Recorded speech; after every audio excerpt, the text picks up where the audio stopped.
Good afternoon and welcome to Politics in the Pulpit here on your hometown station, AM 1220 and 98.1 FM. This is your holy host, Pastor Jerry Cook. If you were with us last week, I wasn't feeling all that great, and I'm feeling wonderful this week, so thank you very much for bearing with me last Wednesday. But I am back in top form, Lord willing, for today. However, the news is an interesting cycle today. If you have been listening to the news at all, I'm going to ask you a question. Do you feel safer today? I mean, do you genuinely feel safer? You say, why do you ask? Well, George Santos was brought into the Department of Justice and brought under custody.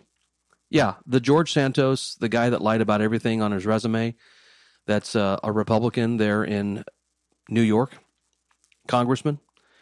Do you feel safer? And by the way, this guy was placed in custody in record time. I mean, like just a matter of months. But yet, at the very same time, Hunter Biden and his laptop are still doing their thing. I'm just wondering when this same Department of Justice can make up their mind about what they're going to do with Hunter Biden. Anyway, I believe that George Santos is out on bail. I think 3 people came alongside him and ended up taking care of his $500,000 bail. But anyway, I hope you feel safer today knowing that the Department of Justice was able to bring him in record time. On the show today, just as a side note, Patrick Gibson, who is running for the 40th State Assembly, will be with us at the bottom of the hour. And had the privilege of meeting Patrick and his wife this last weekend. And here at the bottom of the hour, we're going to ask him a bunch of questions about why he's running for the 40th and why he even thinks he can somehow replace Pilar Schiavo, who won against Suzette Valladares last November by less than 600 votes. So, coming here at the bottom of the hour, Patrick Gibson will be joining us.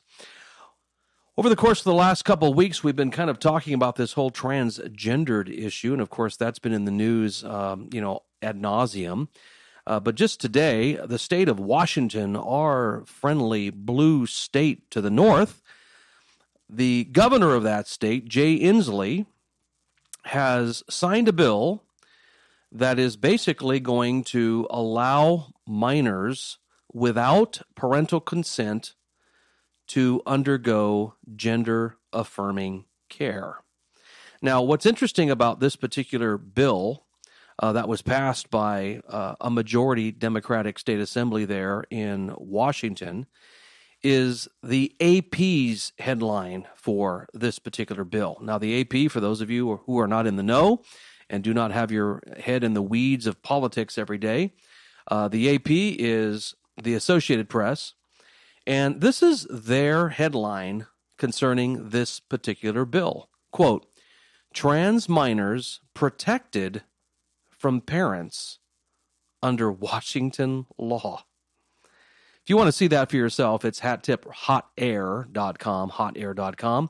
and you can actually see that headline for yourself, or just go to the AP, to their website, and you can see this headline for yourself.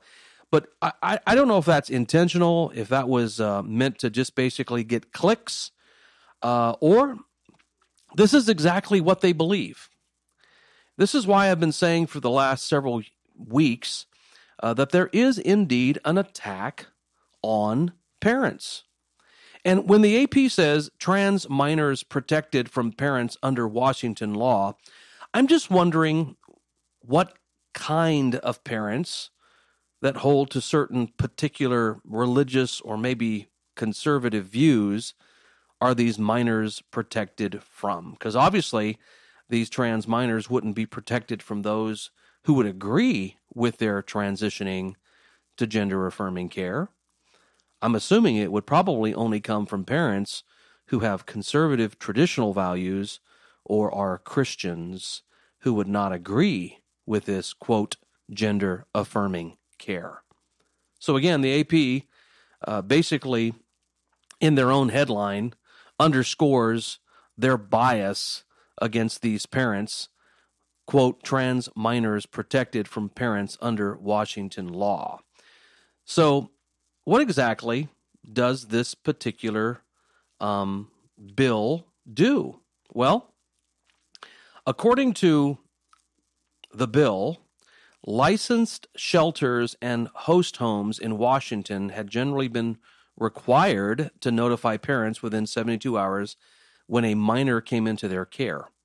Under this new law, facilities can instead contact the State Department of Children, Youth, and Families, which could then attempt to reunify the family if feasible. Youths will also be allowed to stay at stay at host homes, private volunteer homes that temporarily house young people without parental permission. Now, with this bill, Washington, the state of Washington, leads the way by taking a, quote, more compassionate, developmentally appropriate, and reasoned approach to support these youth as they access gender-affirming treatment and reproductive health care services. And again, the governor of the state of Washington is Jay Inslee.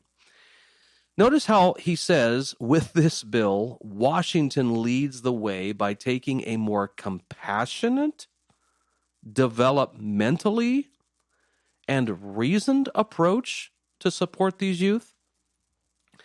Let me ask you a question. If you are a reasoned thinker out there, do you think that it's compassionate and developmentally appropriate and reasoned to allow children without the consent of their parents to chop off their private parts and to go through these very life-altering procedures that have far-reaching effects upon their psyche that they'll not even realize at a very young age until they get a little older?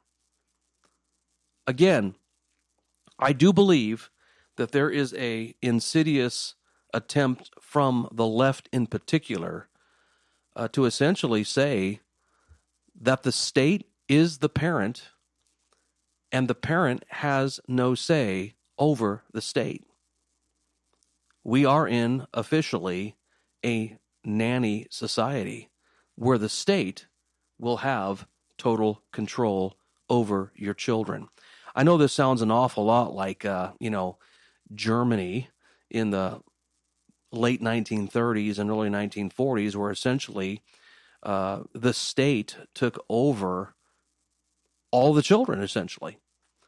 If you were part of Hitler's Germany, the youth were supposed to be part of the, quote, Hitler Youth Program. Now, I'm not trying to make the comparison, but I do think there is some insidious overtones here that those that are historically illiterate won't make the connection.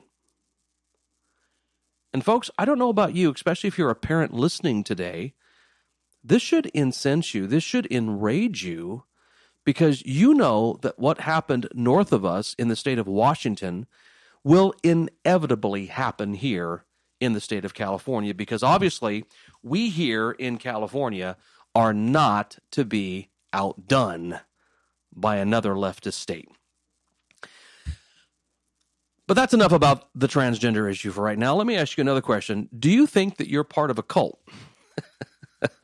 What do you say? What do you mean? Do you think you're part of a cult? I'm asking if you think you are part of a cult out there. Whether wittingly or unwittingly, do you think you are part of a cult? Now, you say, why do you bring this up? Well, there's a lot of talk out there about whether or not certain ideas in the political realm have a cultic feel to them. Of course, I would agree that there is a cultic feel to a lot of what is going on in our political sphere.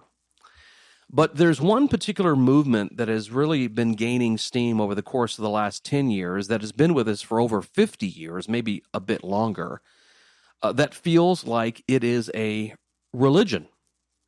And I'm talking about the climate change cult. Now, whether or not you believe that the climate is changing, I believe it is. It's turning to fall. It's turning into spring right now. So obviously it's changing from winter to spring, and then it's going to change from spring to summer, and then it's going to go from summer to fall, and then fall to winter again. It happens like this every year. And by the way, there are some falls that are a little warmer than other falls, and there are other winters that are a little wetter than others. Kind of like the last winter we just had here in Southern California. We had one of the wettest winters we've had in a long time. It's very cyclical. But the climate change cult is indeed a cult. Some of you know who Michael Crichton is. Michael Crichton said this in 2003 when he was talking to a group up in San Francisco. He said, quote, "Environmentalism is a religion. Environmentalism is a religion." And then he says this, "Have you thought to yourself that the climate change movement seems more and more like a religious movement?" Well, ask yourself, does it seem more like a religious movement to you? Sure does to me. In fact, the more and more you talk to these individuals who are climate or climanistas, if you will, they seem more and more intolerant of you if you even dare question their religion. Now, truth be told, and full disclosure, many of you listen into the show because you know I'm a Christian. I'm a Baptist preacher. I don't care if you question the Bible. I really don't care. You can question it. You don't even have to believe it. I don't care. I can show you the evidence for it. If you want to look at it, we can debate it. But in reality, we can still be friends if you don't agree with me. I would disagree with you. You would disagree with me, but we could still amicably separate. But not with some on the climate religious left. I want to give you a couple of things here that I found rather odd about the climate religionist out there. And I'm going to say a few things, and you tell me if this doesn't sound very cultish. How many of you think that a cult is characterized by absolute authoritarianism without meaningful accountability to those who wield absolute authoritarianism? Well, if you're someone who knows what a cult's about, you know that most cults have absolute authoritarianism at the helm, and there's no meaningful accountability to those on top. I want you to think about this. The leading advocates of the climate change movement are politicians, entertainers, and even children, if you think about the wonderful little Greta Thunberg. And these climatologists, these climate religionists, have preachers. They have evangelists that spread the word, such as Al Gore and Leonardo DiCaprio. And interestingly enough, both of those men lack any formal scientific training whatsoever. And both of these men and others live personal lives of unparalleled luxury while prescribing carbon austerity for you and I, the masses. Yet, no one is permitted to point out their scientific ignorance or call attention to their hypocritical lifestyles that they are living. They have an absolute authoritarianism without any meaningful accountability, and how dare you bring up the fact that they, number one, do not have scientific training for any of the things that they are spewing about in their evangelistic terms, and do not bring up the fact that their personal lives are very luxurious, and they're prescribing to those that are less than them all these carbon taxes and what have you. Here's a second characteristic of a cult. No tolerance for any kind of critical inquiry. No tolerance or questions for any critical inquiry. In other words, if you talk to some of these climate religionists, The conclusions of the climate change movement may not be challenged or questioned under any circumstances. And those who even dare scrutinize the conclusions, even dare bring up the methodology or the prescriptions of climate scientists, are categorically dismissed as kooks or climate deniers and are unceremoniously excommunicated and considered untouchable and are heretics to the movement. You are to be denied existence. You have been canceled. Now, here I am sitting here in front of the microphone as a Baptist preacher, and you can call in and you can come to the church anytime you want and challenge me or challenge the Bible or challenge what I believe about the Bible, and I welcome any kind of inquiry. We may not necessarily come to any conclusions. We may not disagree. We may not agree, but you can come to me and question anything. It's fine. It doesn't matter. Why? Because I'm tolerant of questions and I'm tolerant of critical inquiry. And again, we may not agree, but I'm okay with that. But a cult has absolute authoritarianism without meaningful accountability, and a cult, by definition, is not tolerant of questions or any kind of critical inquiry. Let me give you just a few more here before we kind of close this out. You've got another cultic reason here to kind of look at the religion of climatology with a little bit of a jaundiced perspective. What about this? The unreasonable fear about the outside world, such as impending catastrophe and evil conspiracies and persecutions. Well, this one's pretty obvious because the climate change movement always shouts out revised and updated apocalyptic predictions, eerily reminiscent of the stereotypical guy on the sidewalk with that sign that always has "the end is near." The world will end X in X years if we don't do X in the constant refrain. And the years always seem to pass, and the apocalypse and the predictions never seem to happen. Interestingly, this is a characteristic of multiple religious cults out there where there's always thrown out the unreasonable fear about the outside world, and the only way to respond to the outside world is to implement what we say you're to implement. Let me give you one more reason before we come to the bottom of the hour that I think that the climate movement is nothing more than a religious cult, even by their own admission. There are no legitimate reasons to leave. Former followers are always wrong in leaving. Negative or even evil are considered by these people who leave these climatologists. Climate alarmists who leave, step back from, or even lightly criticize the movement are immediately subjected to vicious smear campaigns. And all you have to do is look at the many scientists who have put out peer-reviewed articles that contradict some of the climate religionists out there, and they are broadly discarded as being kooks, and the media jumps in automatically and says these guys are not to be considered. We do not accept an opposing viewpoint or even the hint of question. Folks, that is the definition of a cult. And if you're out there and you believe that the climate is changing, that's fine. But is it possible that you might be wrong? Have you ever considered the fact that you just might be wrong? You're listening to Politics in the Pulpit here on your hometown station. When we come back, we're going to have Patrick Lee Gibson running for the State Assembly, the 40th District here in Southern California. Join us live in studio. We'll catch you back here in just a minute.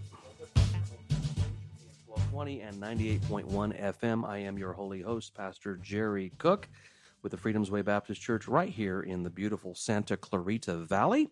And as promised, here on the bottom of the hour, we have with us in studio, live and in charge, Patrick Lee Gibson, who is running to replace a horrible Democrat in the 40th State Assembly District.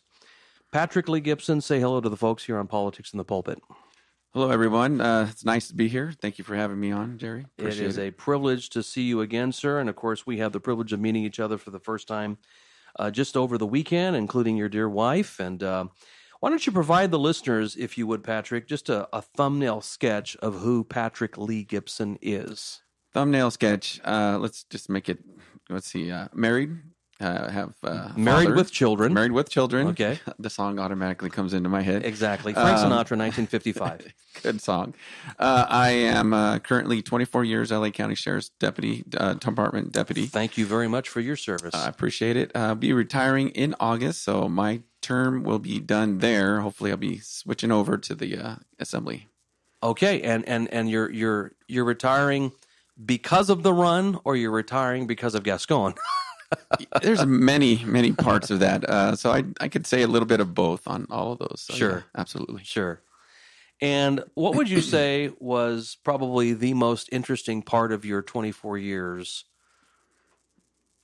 24 years, the most interesting part was actually just my partners for the most part. Mm-hmm.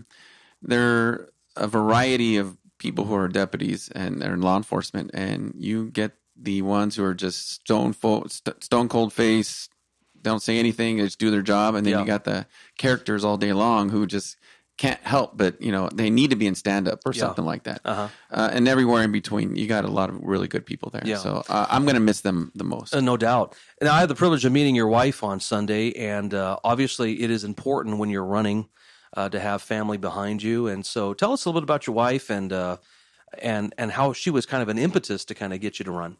Well, let's see. My wife is an immigrant here from Armenia. Mm-hmm. She came here when she was 13, and she came from the Soviet part when they controlled it. Yeah. So she got to grow up with, Stalin, Papa Stalin, all the other stuff they taught. She learned Russian when she was a kid. Then she comes here, and basically freedoms are abounding here because you have so much opportunity. And obviously her brothers and her family, you just see them all become their own business owners. Yeah. And you don't really see that with people who've been living here for, eons. Sure. It's really nice to see. And how she got me to run is she was fed up with what was going on with the parental rights were constantly being attacked, mandates that were unconstitutional, and just all the dictatorship that was being forced upon us. Yeah. And my wife said, well, if I'm not running, you're running, so I'm like, yes, ma'am. So that was it. Yes, ma'am, I'm running. Thank you for putting me in there, right? Well, let me ask you a question, Patrick Lee. And by the way, it's Patrick Lee Gibson with a P. Correct. Yes. Give me the origin of that. Well, I did do some research on that. Because it's not Gibson guitar. No. But what I did learn is Gibson comes from G with the P and the B. Mm-hmm. That comes from the root word of Gilbert. Okay. From the last name Gilbert. And so there's a family coat of arms somewhere back there in England or Scotland or wherever it's at. And throughout time, it became the son of Gib, and just throughout time, it just changed to Gibson. So if you're looking up Patrick Lee Gibson online, it's Gipson. We'll go ahead and give him a promo here at the very end.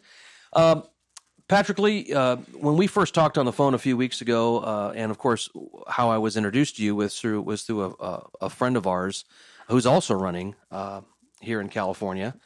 She had mentioned that you're a believer, so kind of share with the listeners your testimony. How did you come to faith in Christ?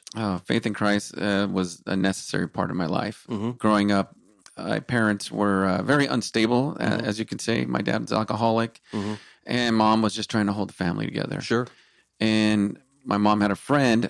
Her name was Teresa. She's since passed away, mm-hmm. but she's the one that started bringing us to church. Uh-huh. And before then, it was Catholic church on holidays. Yeah. And that was pretty much it. I didn't know anything about religion, or my grandfather would take us to Jehovah's Witness.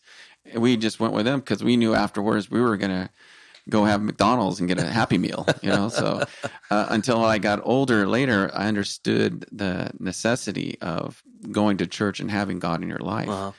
it's an incredible, powerful thing to have Christ in your life, because he's the one that dictates and moves you. So, if you give him the opportunity, Sure. he's going to move you where he wants you according to his will. And I dragged my feet the whole time when I was, Christian. Of course, I didn't even want to be a deputy until he said, no, you're going in. You're going to do that. And I'm like, really?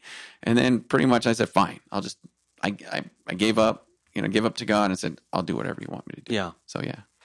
How did Patrick Lee Gibson come to a conservative, traditionalist point of view on some things? I'm sure that Christianity probably kind of steered you in that direction through the natural means of gravity. But how did Patrick Lee form his political views? Well, political views and, being a conservative, I grew up, my mom's Mexican, my dad's Irish. So what an interesting joke. Yeah, it is. It's interesting. A Mexican and a Irishman walked into a bar. Okay. It was like, is it one or two people? No. However, I grew up with conservative values with both sides of the family. Okay. And, we had Christmas, we did dinners, we had, you respected family and, on both sides. Yeah. And it wasn't, obviously, there's every family has problems or issues or something like that, but they still maintain that sense of we're going to do everything right. We're not going to break the law. But, it's just out of my family, I think half of us growing up, cousins and all, were in, prison or something like that. So I grew up in Sylmar primarily, and we were just blessed that God just kept us on the straight and narrow. And, I could have been, in jail. My dad was, doing all kinds of crazy stuff. He was unstable. He comes from an 11th grade education. Yeah. Mom was, 5 kids trying to take care of everyone. Yeah. I could have easily just went off and did, something, or I'd be in jail for the rest of my life. But I never had that inside of me. It was always something in me that was like, no, you're not going to do, well, pretty much my dad was my example. Yeah. And don't do that and you'll be fine. And, that was pretty much how it Are your parents still with us? Still with us today. Yeah. Oh, very and good. Together. Amen. Well, that's great. That's a feat in and of itself, isn't it? It's a miracle. Now, I'm not asking you to speak for everybody in law enforcement, but would you say, generally speaking, that most people in law enforcement have a conservative ideology, or is that a stereotypical view, or is that by and large true? That's by and large true, and that's because we see the dregs of society. We know what's in the prisons. We know what who we transport to and from jail. So sure, seeing when I started in 1999 until now, you'd see pedophiles. There are few and far in between. Sure, and now there's full busloads of them being transported to and from court. And I was like, wow, I didn't know that there was that many, but I guess since society starts falling, we're in that fall state right now until we have our harvest, and Christ comes, hey, no, let's get everybody back on track here, and I think that's something that we're approaching. Yeah. Do you feel, and again, I'm kind of deviating a little bit from the questions here, but I think it's intriguing to ask these questions because you've been in law enforcement, as you said, by your own testimony, 24 years. Did you feel a palpable change in the environment when Gascon won in 2020? Did you feel like some of your brothers in law enforcement and sisters in law enforcement got a gut punch? You felt like your arms were tied, and what was the sentiment? Absolutely. Well, when we first heard of Gascon, he was running for office, for district attorney, and from that point, we're like, well, we don't know how he's going to do what he's going to do. And then pretty much within, I'd say, less than 6 months, it was just, inmates were starting to come out faster than anything. Sure. And what really got me was walking into Men's Central Jail to go pick up inmates. You would hear them chant his name. Oh, man. Gascon. I mean, they were just... It was like a religious cult. It was blatant. It was blatant. And they even would get his tattoo, his face tattooed on their body, Preferably on their left butt cheek. I'm sure it was all over. But that really threw me because they had no fear. Wow. They had no qualms about crime or anything else. And it was just like, it's an open season. And look at where we're at now. Exactly. It's amazing how brazen that is. So, well, let's kind of move from your law enforcement background, which again we appreciate very much, but Now we are. You had ran for Congress initially, Correct. and that was against a pencil neck shift, right? Correct. And now you're running for state assembly in the 40th to replace Pilar Schiavo. And I don't even know if I even got her name right, but why do you feel like it's important for you to run for state assembly in the 40th in particular against her? Well, I did declare before this to run again for the 30th district for Congress since Adam Schiff was leaving. Mm-hmm. I was like, well, this is a good opportunity for me to get in there. However, there was 8 other Democrats that were running for all the same seats, so pretty much they're going to be a bloodbath on each other. Yeah. And I was the only Republican running. And I didn't know Suzette was not going to run. I thought she was going to run again. Yeah. And, I find out, get a call from John Lee, our city councilman over District 12, and he asked me, would you consider changing your race from Congress to the assembly because we need someone. We need someone like you. Sure. And I was like, well, I don't know. I've already got a lot of my stuff, my cards, flyers and stuff going on. I have my website already, and I'm, ready to, roll. So I talked to my wife about it, and it's like, well, maybe I'll have my wife run or something. Well, who knows? I don't know. Yeah. And so we thought about it, we prayed about it, and we just came to the decision California needs more help right now than just, getting into Congress or fighting in a district as in the 30th district, congressional district, which is, extremely difficult to win. Yeah. And I looked at the numbers from the 40th Assembly, District 40, and wow, it's a winnable seat. Sure. And so that's how we looked at it. And obviously Suzette proved that. Right. Yeah. And she proved it. She won it before him, but she just barely lost it. Yeah. And so my law enforcement background and people in Santa Clarita are, primarily all law enforcement supporters. And I grew up in the Valley. I was born in Granada Hills, and I'm a resident of the Valley as well. Mm-hmm. So that means for me, I'm like, wow, I have a really great chance of, doing this. And I think that's something that we are going to do, and we'll accomplish that. Yeah, yeah. I appreciate the fact that you are a California born and bred, because so am I, and I'm proud of this state. I love this state. Well, let me rephrase that. I'm not necessarily proud of the state in terms of its current status, but I do love the state. Yes. And I think there's a lot of redeeming values here in the state of California. Well, let me ask you this question. We were talking a little bit about, obviously, Suzette Valladares and the fact that she initially won this seat in 2020. I guess some people have asked me to ask you this, but how are you, Patrick Lee Gibson, going to differentiate yourself from others running? And in particular, how will you differentiate yourself from Suzette Valladares, who lost this seat literally by less than 600 votes? Well, I can't really talk as much to what Suzette is. I don't really know too many of her, her stances and things like that. But I know me. Mm-hmm. And with me, you get what I'm here. I'm not going to sit there and sugarcoat something. I'll tell you exactly who I am. And if someone has a question, I'm not going to dance around it, and I will answer it. Mm-hmm. And that's one of the qualities that you get from me. It's I have a responsibility to give correct answers and honest and truthful answers, because I'm not answering just to the public. I answer to God as well. So I think I don't know her faith per se, but I know mine, and I know that I have to be honest and true. So if that's something that people really want, someone who's true and will speak their mind and their words, and I'm your guy. Yeah. Well, the reason why I asked that question about differentiating yourself, because obviously there are Republicans and then there are Republicans, right? Yes. You've got the entrenched Republican that wants to kind of wiggle themselves to stay in a seat by compromising some of their own values in order to do that. And then there are Republicans, what I would consider rock-ribbed conservative Republicans, who don't care where the trade winds are blowing. They're just going to stand firm on what they believe.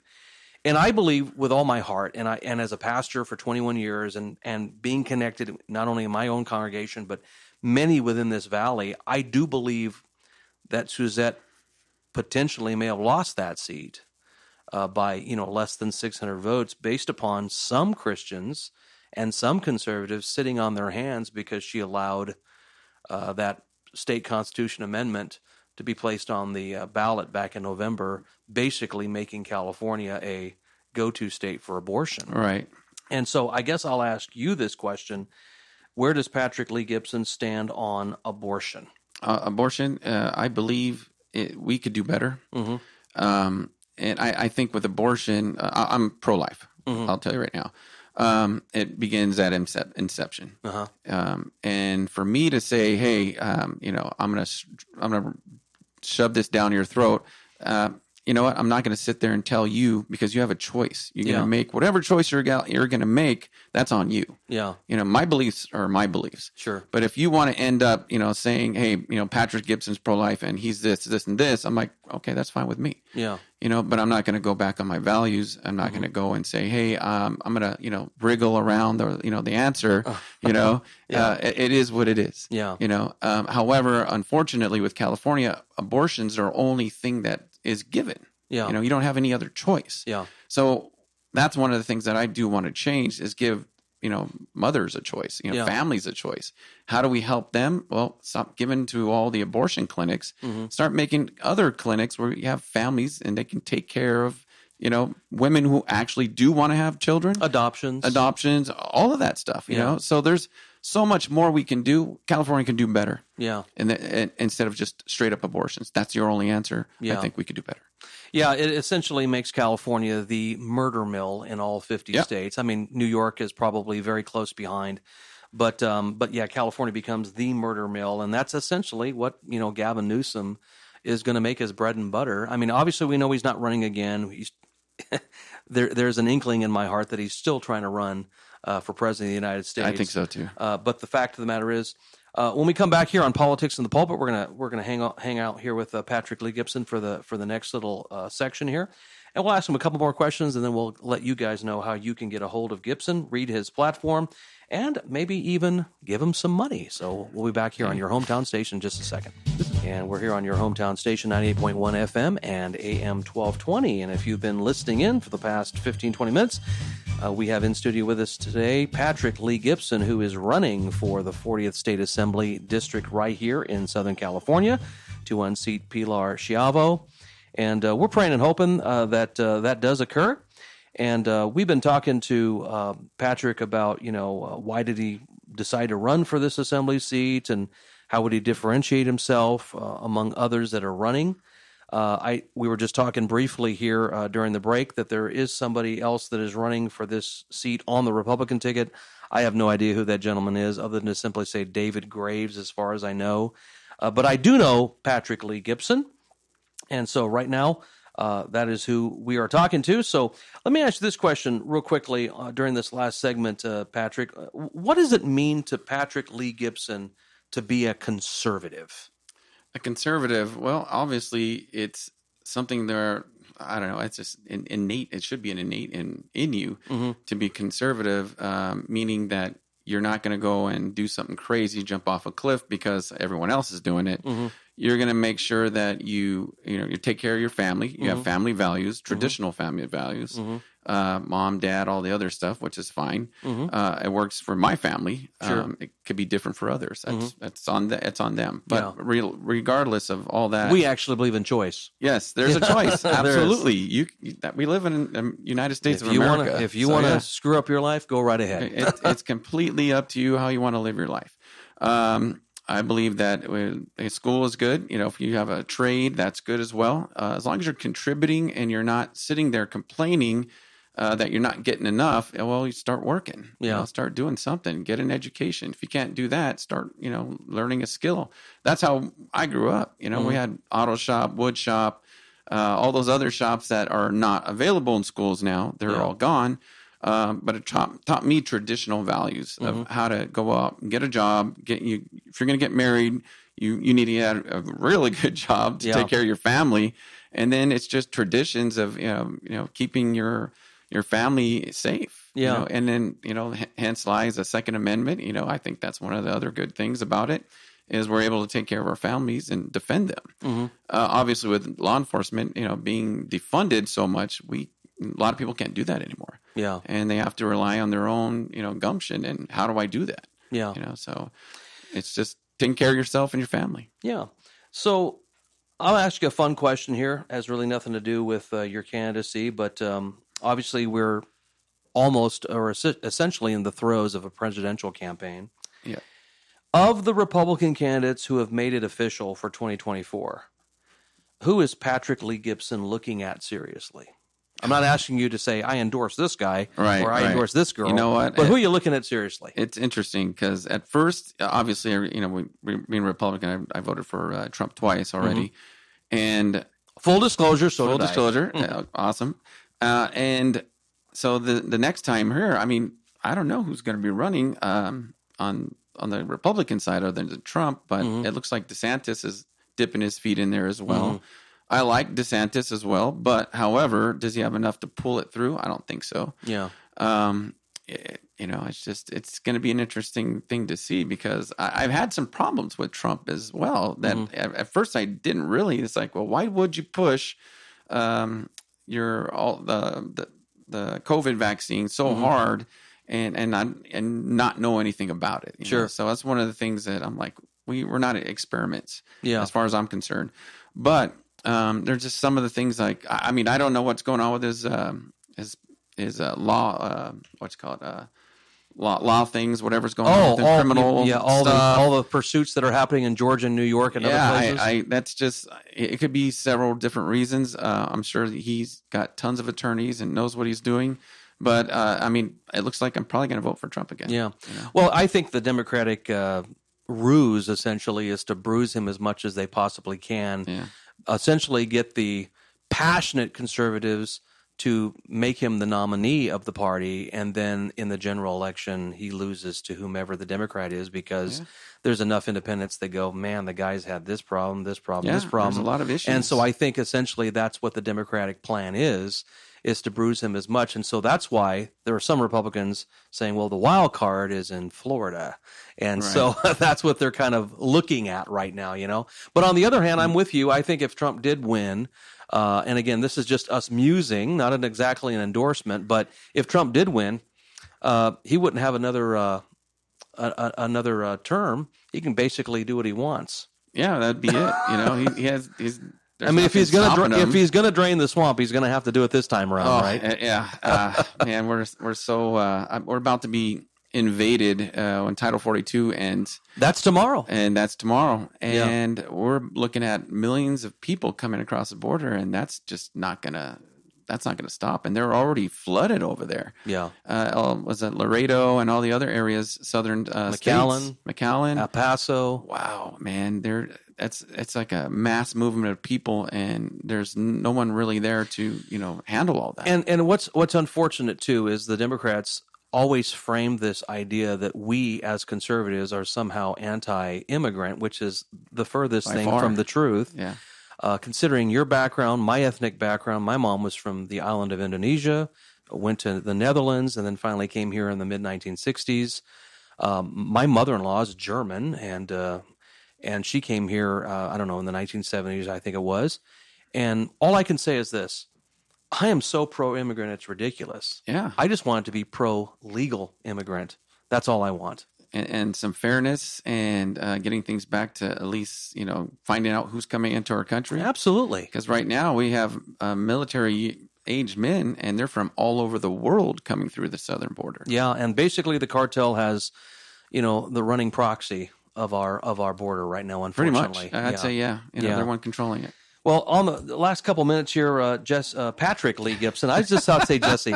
There's a little joke here, folks. On Sunday, we put that on the announcement, and I had to correct the individual who put that in there. It's not Jesse Lee Gibson, it's Patrick Lee Gibson. So I'll from henceforth say Patrick, formerly known as Jesse Lee Gibson. How can people find you on the web and support you? And are there any Gibson rallies happening here real soon? That would be nice. I'd like to get some of those Gibson rallies going. That'd be good. That'd be fun. I'm pretty sure we're going to end up doing those as well, especially out here in Northridge, Chatsworth area. Mm-hmm. You can get a hold of me on Facebook, Gibson 4 Assembly, GIPSON, and you can also get a hold of me at Instagram as well, Gibson 4 Assembly. And let's see, you can also get a hold of me at info@Gibson, GIPSON, 4 Assembly. You can leave me emails there. And then there's a campaign number. That's 818-275-5533, 818-275-5533. Get a hold of us there, and I think we're working our website should be getting redone since I'm switching over from congressional run to assembly. So that's going to be GibsonForAssembly.com. Amen. Well, listen, if you're excited about that, please look him up online. And this is your holy host saying goodbye. We'll see you next week at 2 p.m. Wednesday. Lord bless you.